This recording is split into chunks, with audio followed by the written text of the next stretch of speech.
Shalom Bapak Ibu sekalian, selamat pagi, salam sejahtera, salam sehat bagi Bapak Ibu dimanapun Bapak Ibu berada. Damai sejahtera, sukacita Tuhan menyertai kehidupan Bapak Ibu dimanapun Bapak Ibu berada. Kembali pada pagi hari ini kita akan merenungkan sebagian dari firman Tuhan. Dan tema yang saya angkat pada pagi hari ini adalah menjaga perasaan Tuhan, menjaga perasaan Tuhan. Bapak Ibu, kita buka bersama dari Kejadian 16 ayat yang ke-16.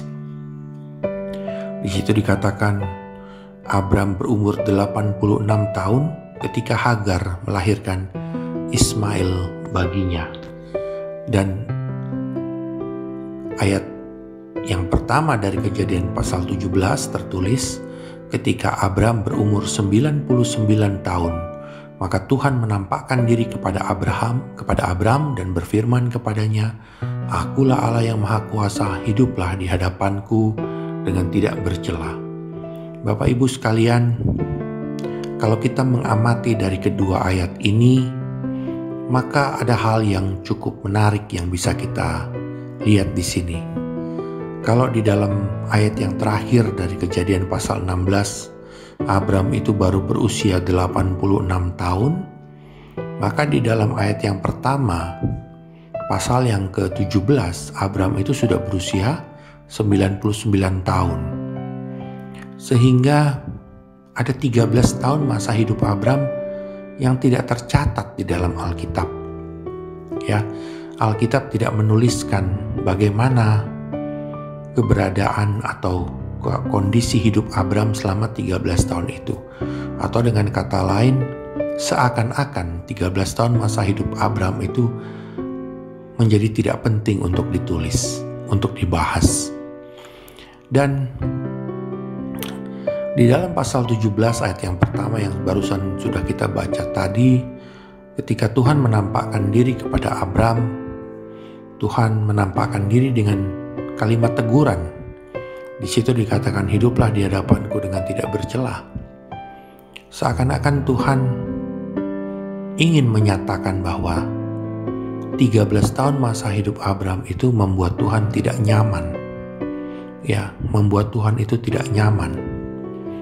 Sehingga Tuhan menegur Abraham setelah 13 tahun. Atau bahkan mungkin lebih jika dihitung dari sejak Hagar itu mengandung Ismail.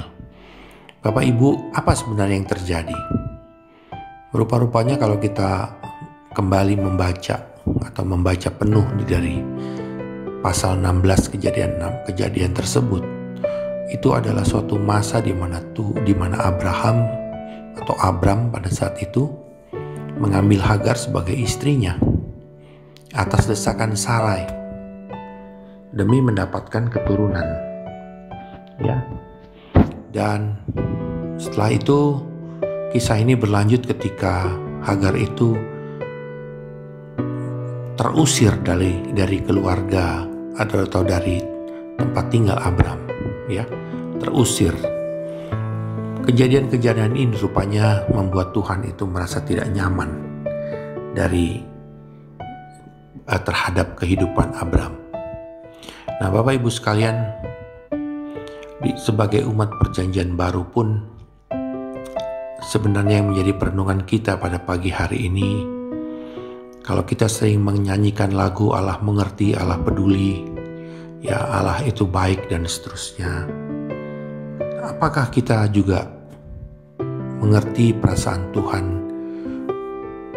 di dalam hidup kita, atau kita menjaga perasaan Tuhan di dalam hidup kita? Bapak Ibu sekalian, kita tahu bersama bahwa Tuhan Yesus pernah mengatakan, "Aku memanggil kamu sahabat, karena aku telah mengatakan kepadamu apa yang diberitahukan Bapa kepadaku." Nah, sebagai sahabat Tuhan, tentu kita perlu bukan saja dari Tuhan yang mengerti perasaan kita, mempedulikan perasaan kita, ya, tetapi tentunya perlu dari pihak kita pun mengerti perasaan Tuhan, atau kita menjaga perasaan Tuhan. Bagaimana kita menjaga atau mengerti perasaan Tuhan? Ada satu tips daripada Rasul Paulus.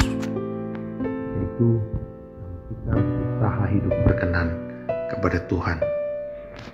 Katakan di dalam 2 Korintus 5 ayat yang ke-9, Paulus mengatakan, sebab itu juga kami berusaha, baik kami diam di dalam tubuh ini maupun kami diam di luarnya, supaya kami berkenan kepadanya.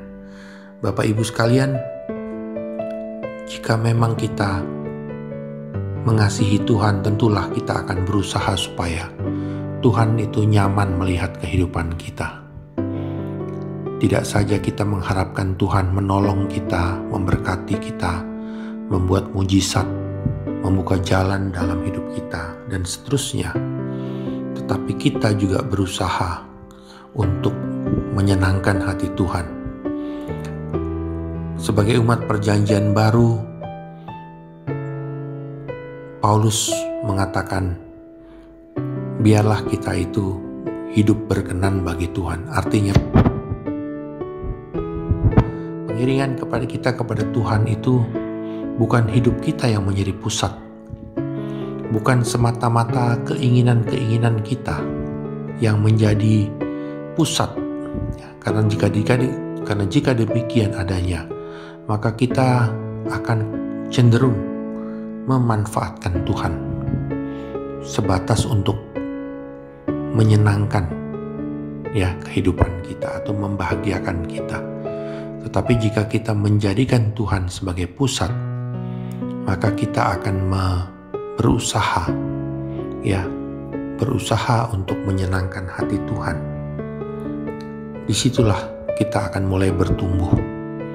Kita akan mulai melihat bahwa kebahagiaan yang sesungguhnya adalah bukan ketika semua keinginan-keinginan kita itu secara fisik atau secara manusia tercapai, tapi kebahagiaan kita adalah ketika kita melihat atau merasa Tuhan itu berkenan bagi kita, kepada kita.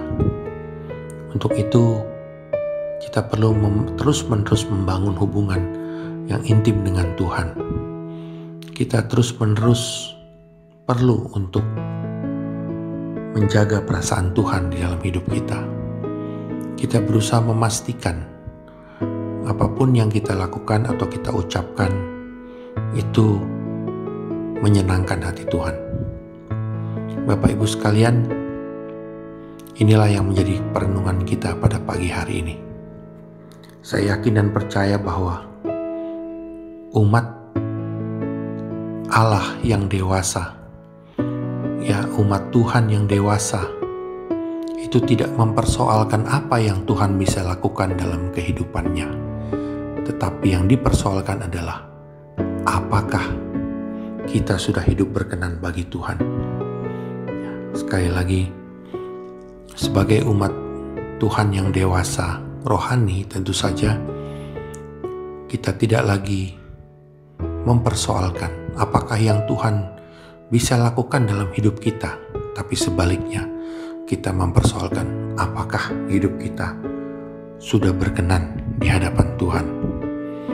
Karena kita yakin sepenuhnya bahwa Tuhan Allah Bapa itu memelihara kehidupan kita.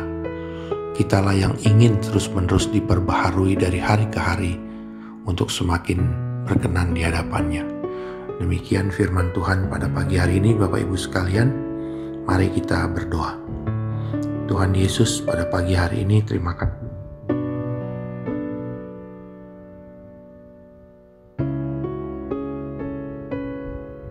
Senantiasa berusaha membuat hidup kami itu berkenan kepada Tuhan. Tujuan hidup kami tidak lain tidak bukan adalah menyenangkan-Mu Tuhan, berkenan di hadapan-Mu. Kami percaya sepenuhnya bahwa dengan pimpinan Roh Kudus, Tuhan, hanya dengan pimpinan Roh Kudus kami bisa membuat Engkau itu tersenyum melihat kehidupan kami. Tuhan, kami berdoa pada pagi hari ini untuk semua anak-anak-Mu. Tuhan buka jalan, Tuhan tolong. Tuhan pulihkan kesehatan jika ada yang sakit. Tuhan kuatkan jika ada yang lemah. Kami hidup hanya oleh karena kemurahan-Mu, dan kami juga hidup hanya untuk Engkau saja, kemuliaan-Mu saja. Terima kasih Tuhan, terima kasih. Kami sudah berdoa dan mengucap syukur dalam nama Tuhan Yesus Kristus. Haleluya. Amin. Puji Tuhan Bapak Ibu sekalian, selamat pagi, selamat beraktivitas, Tuhan Yesus memberkati.